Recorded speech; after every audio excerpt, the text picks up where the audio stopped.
This is you. This is us. Halimbawa. And this is our life. And this is our sin. We try to remove it from ourselves. By your own strength, can you take it out? Hindi kasya yung kamay ko? You can take it out.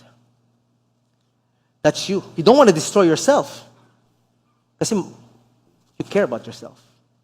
But the word of the Lord, again, just like Peter and just like Jesus himself, who went back to the scripture when he was tempted, as we continue to obey, we have to go back to the scripture. And ano ba sinasabi ng scripture? Sa Galatians 5:16, it says here, it's very clear, let the Holy Spirit guide your lives, or walk by the Spirit, in other translation.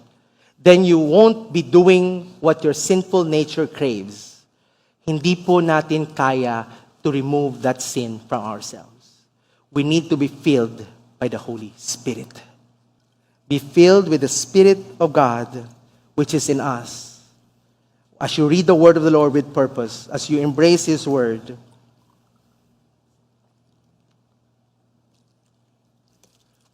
not by your own strength, but by the power of the Spirit.